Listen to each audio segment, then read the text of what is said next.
So last week we had our first and potentially last Trump-Harris debate. Then we had 9/11 and America debated the pros and cons of the debate. Taylor Swift came out as the childless cat lady, and she was followed with other celebrities that were childless, dogless, you name it. And in contrast, the media is trying to paint conservative agent provocateur Laura Loomer as the noose around Trump's neck. I've even seen articles saying there's like a love affair, or she's going to cause Donald Trump to lose North Carolina and Georgia. And they asked Trump about it, and basically he did the smart thing. He blew them off, said, I'll go read about it and get back to you. And they just keep pounding the narrative. Why? Because whatever they can do to hurt Trump is what they do. And conservatives, you got worried last week. Oh, there was panic. The debate was terrible. All is lost. And we got to worry about spending bills and continuing resolutions and the significance of a Taylor Swift endorsement. And they're telling people, don't go say that you hate Taylor Swift, Donald Trump. That's bad form. And they think this just Laura Loomer effect, boy, that's going to carry the day. But you know what I say? None of it matters. It doesn't matter anymore. Because in the next 15 minutes or less, I'm going to explain all of that to you and more. I also want to tell you that my next 2 episodes, I've got some really great, unique, and special guests, and you're going to want to hear what they have to say, because I'm pretty sure one of them you've heard from before, but one of them you may never heard from. And this is Rally for the Republic. I'm your host, Bryan Rudnick, fearlessly broadcasting from the freest state in the nation, the state that will not allow Kamala to win. And I'm going to be back to you with more right after the break. This is a battle cry for the American way of life and a relentless pursuit of truth and justice. It comes from a voice with unmatched experience and unyielding resolve. Join us as we dissect current events and tip the scales in your favor. This is Rally for the Republic with your host, Bryan Rudnick. It's Bryan Rudnick. I'm back. Rally for the Republic, fearlessly broadcasting from the freest state in the nation, here in Florida. And last week is old news. That's what I have to say. We got to Sunday at 2 p.m. It was all over. Didn't matter what happened last week, because you heard Kamala tell America that she's a gun owner, right? How many of you gave thought to whether or not she was the shooter on the grassy knoll at the 5th hole of Trump International yesterday? Come on, admit it. Some of you thought that. Other people called me and said this guy was a CIA plant recruiting people to fight on behalf of Ukraine against Russia. Trucks all the way over here from North Carolina, Hawaii, whatever it is, they got to figure all that out. But let's talk about the 3 things that we know for certain. Thank God Donald Trump's still here. The Secret Service did their job. The advanced guy in the Secret Service apparently was not at Butler because he actually did good work yesterday. And Ryan Routh, this guy from North Carolina and Hawaii, who attempted to assassinate Trump, a second attempt to assassinate Trump, I might add, said that he was doing it because Trump was a threat to democracy. Where did we hear those words before? And then there's Kamala and her allies who make claims about Trump. What do you think that's going to do? It's going to cause more Ryan Ruths to do what they're going to do in the next 48 or so days. So as if this election here in 2024 wasn't strange, didn't have its own unique dynamics, we're reaching new lows. Thank you, Kamala. You crackle all that you want, but guess what? We're not allowing you to go to the White House. No. Speaker Mike Johnson, he's busy fighting through all this noise. He's trying to pass concurrent resolutions, budgets, and the SAVE Act all in one fell swoop with minimal support from Republicans who seem to want to fight rather than keep our country, okay, or at least take back the majority. Congressional Republicans are just up in arms. We want answers. We want to know what happened to Trump. Why did it happen here? What happened in Butler? Who's responsible? But don't worry. Joe was there. He gave an interview. Good old Joe Biden. And what did he say? I guess the Secret Service needs more resources. So I told him to go out and get some, or whatever it was that he just said at the White House lawn. Really? The Secret Service needs more resources? When were you going to figure that out? Was one failed assassination attempt not enough? Come on. The feds are doing all they can to move Ryan Routh through the legal system. Now, here's the interesting thing. The man did not fire a shot. So there's speculations early this morning about what the charges were going to be. So far, I saw it was like 2 gun counts. Okay. And as a conservative here in America, you got to think the Biden Department of Justice, gun counts. Okay. So what are you going to get? Is he going to get a sweetheart deal like Hunter Biden? Okay. Even more interesting is what's come out of Kamala and Tim Walz's mouth, which actually is nothing. Nothing. Why? Well, you got Tampon Tim, Tall Tale Tim, whatever you want to call him,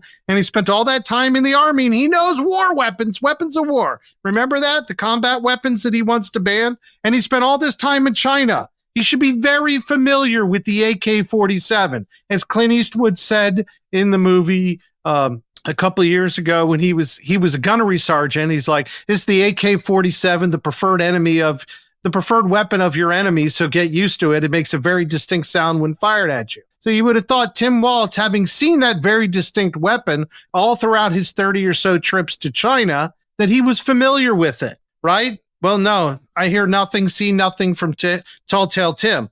But Kamala, I'm going to read you Kamala's statements that were on Twitter, okay? 3:42 p.m. yesterday. Apparently she and Biden were briefed, okay?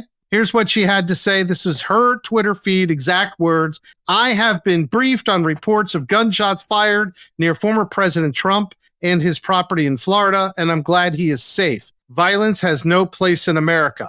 Now, what's interesting about those choice of words, because everything coming out of a candidate's mouth, especially with 49 days till an election, is fairly scripted. And on social media, what's great is the team can actually dissect what it should be and smooth it out, make it perfect, right? Well, let me give you an example of Kamala's words on September 4th, hours after the Georgia school shooting. This is what HuffPost reported her quote to be. It's just outrageous that every day in our country, in the United States of America, that parents will have to send their children to school worried about whether or not child will come home alive. And she continues, we have to end this episode of gun violence in our country once and for all. You know it doesn't have to be this way. Wait, it gets better. Let us finally pass an assault weapons ban and universal background checks and red flag laws. That's exactly what you say if you're not taking people's guns away, right? And don't worry, there's even more, because we are clear on that point. It is a false choice to say you're either in favor of the Second Amendment or you want to take everyone's guns away. I'm in favor of the Second Amendment, and I know we need reasonable gun safety laws. I want to know what are the reasonable gun safety laws that she wanted to implement on September 4th, but almost 2 weeks later here, on September 15th, there was no talk of gun laws. There was no talk of reasonable. There was no talk of banning assault weapons and universal background checks. The gun was in the hand of a criminal. So what law were you going to pass that doesn't already exist? The man's a known criminal. It's come out. He possessed a gun that he wasn't legally allowed to have. So how many more laws do you need to pass? Okay? So where's Kamala going with this? Does she realize she's an idiot? Because she's not. As much as we don't like her policies, an idiot she's not. Okay? And the word salads that she throws out, she's just got a problem, but she's not an idiot, okay? She knows she needs to be very direct, very precise with her language, okay? This is not her first go-around, and she knows that she's got to deliver a message to her base. So here's an example of Kamala being specific with her words, like another tweet she put out just days ago on Friday the 13th, 1:48 p.m., when she was deciding whether she was going to be Freddy Krueger or Jason or somebody else to scare you on Friday the 13th. She said, we have capped the cost of insulin at $35 a month for seniors, capped prescription costs for seniors at $2,000 a year, and allowed Medicare to negotiate drug prices. As president, I will continue to make healthcare more affordable for working Americans. Okay. So I guess if you're a senior, a child, a non-working American, a veteran, active duty military, she's not interested. And she doesn't care that you might be a senior driven back to work by the inflation caused by Bidenomics. You're screwed. Kamala isn't going to solve your healthcare problem unless you're what she calls a working class American. So there's a cap on seniors and healthcare. It's kind of like Obama's death boards. You remember the death boards when they were creating Obamacare and they decided, hey, why spend money on senior citizens? They're going to die anyways. Let them go. Okay, so words matter. Okay, and her team knows that words matter. And a post like this is not just a post that you and I would put out. A post is policy. Okay, so she claims she succeeded for seniors. That's the insinuation in this post. And she's only going to deliver for working class Americans or working Americans. And it makes you wonder, what's the game here? Okay? Is it her socialist Medicare for all policies? You either do it or you don't. She's not taking care of you unless you participate in this. Okay. So it's just going to be based on, according to your needs. Okay. Like Karl Marx advocated, each according to their own needs. Okay. Because this is the same woman who said our country doesn't have soldiers in combat zones. Remember that at the debate last week? ABC forgot to fact check her in the debate like they fact checked Trump. Guess what? Egg on her face. Now, unfortunately, ABC's bias doesn't allow most Americans to know that, but you can be assured I will post some information so you can tell your friends, family, and loved ones and the uninformed Americans you seek to inform that Kamala lied, okay? Vice President of the United States sits in the war room with Biden, gets those briefings many a mornings when Biden finally gets up at the world is going, the stock market's already going, and then Biden waits to get a national security briefing, and many times Kamala's there.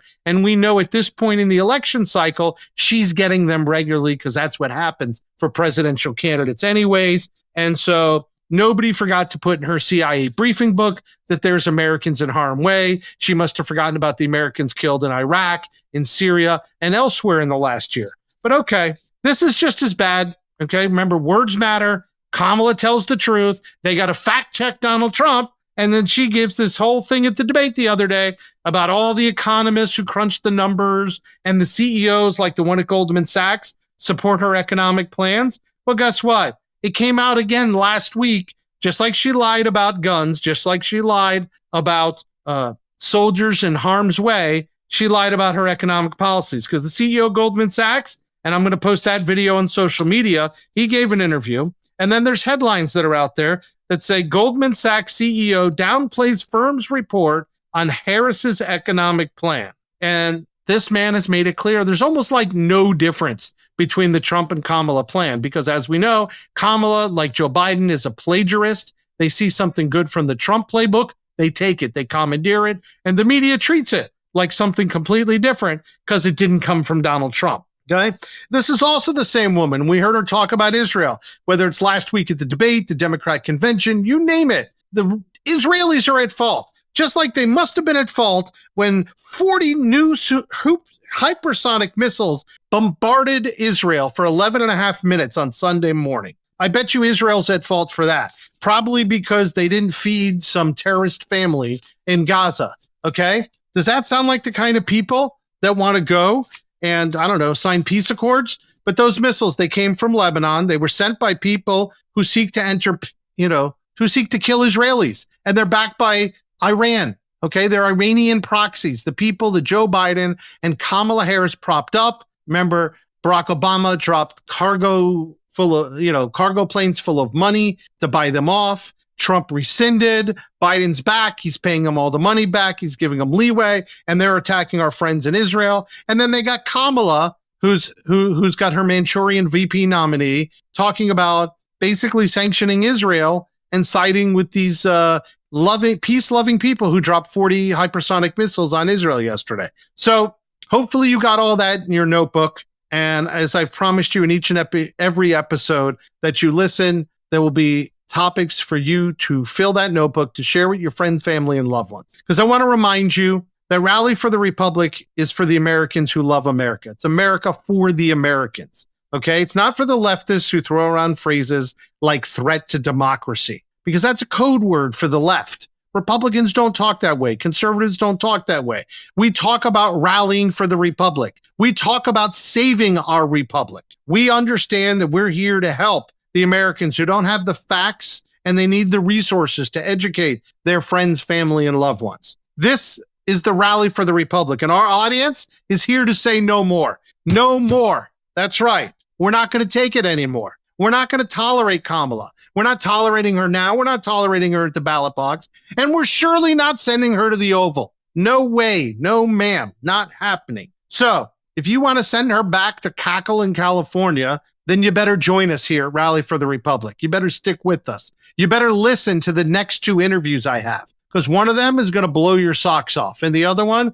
is going to be probably also one of the most interesting interviews we've had in a while. And we get some great guests on this show, and I'm working hard to make sure I give you more and more really thought-provoking individuals who are working hard to save our republic. So please engage with me. feedback at rallyfortherepublic.com. That's feedback at rally number 4, therepublic.com. I want you to share and like us. I'm putting lots of posts on social media.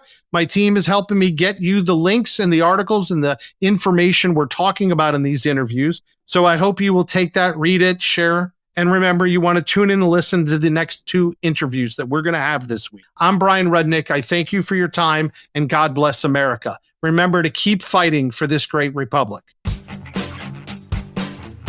Thank you for joining us on Rally for the Republic, where we are fighting for America's future. Visit 1776coalition.com. Rally for the Republic podcast is available on Spotify, Amazon, Apple, and Google Podcasts. Don't forget to like, subscribe, and download. Join Bryan Rudnick next time as we continue to fight for the American way of life and challenge the hypocrisy. This is Rally for the Republic.